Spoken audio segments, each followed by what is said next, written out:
اور ماں کے قتل کے بعد بیٹے نے کیسے پولیس کو گمراہ کرنے کی کوشش، جاننے کے لیے دیکھیں ہماری یہ خاص رپورٹ۔ جنوبی کہ ایک بچے نے اپنی ہی ماں کو قتل کر دیا، اتنا بے دردی سے، صرف اس لیے کہ پیسوں کی خاطر اپنی ماں کو قتل کر دیا۔ قرآن پاک کا حکم اس پر کیا ہے؟ جی صرف پیسوں کے لیے، چند ٹکوں کے لیے، چند جو ہے کیا کہتے ہیں کہ معاملات کے لیے اپنی ماں کو قتل کر دیں۔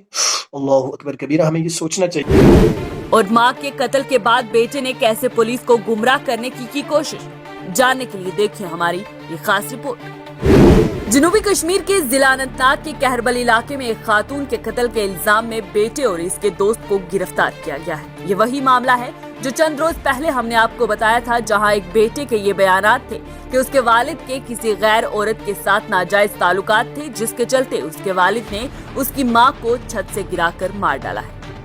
ساری ژامت اندر یمو میری موج کھڑمت ہور تو اتھ دِژمٕژ بۄن دٲرِتھ یِمن گژھِ پھاسہِ پٮ۪ٹھ کھارنٕے۔ لیکن اس کہانی میں ایک نیا موڑ سامنے آیا ہے، جس کا خلاصہ پولیس نے ایک بیان میں کیا ہے۔ پولیس کے مطابق 21/10/2022 کو تقریباً 6 بجے پولیس اسٹیشن مٹن ضلع اننت ناگ کو ایک اطلاع موصول ہوئی کہ ایک خاتون رضیہ اختر زوجہ منظور احمد خان ساکن کہربل، جس کی عمر تقریباً 45 سال ہے، کنکریٹ کے سلیب سے پھسل گئی تھی، جسے علاج کے لیے GMC اننت ناگ منتقل کیا گیا، جہاں ڈاکٹروں نے اسے مردہ قرار دے دیا تھا۔ پولیس کے ایک عہدیدار کے مطابق اس کے طویل ازواجی تعلقات، مختلف تنازعات اور اس معاملے میں کاؤنٹر کی وجہ سے وہ سماجی حلقوں میں اس کی تحقیقات میں لگے تھے۔ اس مناسبت سے تھانہ مٹن سے ایک پولیس پارٹی کو تعینات کیا گیا، جس نے جائے وقوع کا معائنہ کرنے کے بعد فعال کی طرز پر سوالات اٹھائے، کیونکہ یہ مشکوک معلوم ہوا۔ پولیس نے انڈر سیکشن 174 CRPC کے تحت کارروائی شروع کرنے کا فیصلہ کیا اور ڈیڈ باڈی کو قبضے میں لے لیا گیا اور میڈیکو قانونی رسمی کارروائیاں کی گئی۔ اس کے بعد مقتول کے قانونی ورثاء نے مردہ خانے کے دروازے توڑ کر لاش اٹھانے کی کوشش کی۔ میت پر زخموں کا نمونہ ان زخموں کی ترتیب سے کوئی تعلق نہیں رکھتا تھا، جو ممکنہ طور پر سلیب فال میں ہو سکتا تھا۔ بسم اللہ الرحمن الرحیم وقضى ربك الا تعبدوا الا اياه وبالوالدين احسانا اما يبلغن عندك الكبر احدهما او كلاهما فلا تقل لهما اف ولا تنهرهما وقل لهما قولا كريما واخفض لهما جناح الذل من الرحمه وقل رب ارحمهما كما ربياني صغيرا۔ صدق اللہ العظیم۔ ناظرین کرام، ابھی آپ نے جو یہ ویڈیو دیکھی، آپ کو یہ اندازہ ہو چکا ہوگا کہ میں نے یہ آیت تلاوت کرنے کا شرف حاصل کیا۔ آپ نے دیکھا کہ اس ویڈیو میں یہ جو نیوز تھی کہ ایک بچے نے اپنی ہی ماں کو قتل کر دیا، اتنا بے دردی سے، صرف اس لیے کہ پیسوں کی خاطر اپنی ماں کو قتل کر دیا۔ قرآن پاک کا حکم اس پر کیا ہے کہ انسان اپنے والدین کی کس قدر اطاعت کرنا چاہیے۔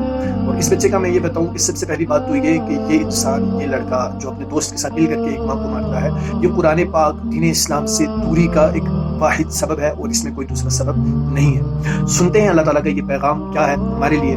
اللہ رب العزت ارشاد فرماتا ہے وَقَضَىٰ رَبُّكَ أَلَّا تَعْبُدُوا إِلَّا إِيَّاهُ وَبِالْوَالِدَيْنِ إِحْسَانًا، اور تمہارے رب نے حکم فرمایا کہ اس کے سوا کسی کو نہ پوجو، یعنی تمہارے رب نے تمہارے لیے یہ حکم نازل فرمایا ہے کہ تم اللہ تعالیٰ کے سوا کسی انسان کو نہ پوجو۔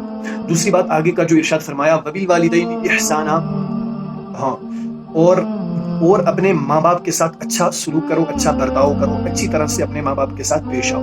اما یبلغن عندک الکبر احدہما او کلاہما، اللہ رب العزت ارشاد فرماتا ہے اگر تیرے سامنے ان میں ایک یا دونوں بڑھاپے کو پہنچ جائے، فلا تقل لہما اف ولا تنہرہما، اگر تیرے سامنے ایک یا دونوں بڑھاپے کو پہنچ جائے۔ اب آگے میرا رب کیا ارشاد فرماتا ہے، تو ان سے ہوں نہ کہنا، یعنی ان سے اف تک نہ کہنا، یعنی کہ جب والدین تمہیں کوئی حکم کریں تو اس حکم کی اس قدر تعمیل کرنا کہ تم اس کام کو کرتے ہوئے اف کی آواز بھی نہ نکالنا۔ اتنا ادب سکھایا ہے۔ آگے ارشاد فرمایا میرے رب العالمین نے ولا تنہرہما وقل لہما قولا کریما، اور انہیں نہ جھڑکنا، اور ان سے تعظیم کی بات کہنا، انہیں نہ جھڑکنا، ان سے تعظیم کی کہنا، یعنی کہ تم جب اپنے والدین کے ساتھ کوئی بات چیت کرو، اپنے والدین کے ساتھ کوئی معاملات طے کرو، انہیں جھڑکنا، ان سے بدتمیزی اور غلط لہجے میں بات نہ کرنا۔ آگے رب نے فرمایا وَخْفِضْ لَهُمَا جَنَاحَ الذُّلِّ مِنَ الرَّحْمَةِ،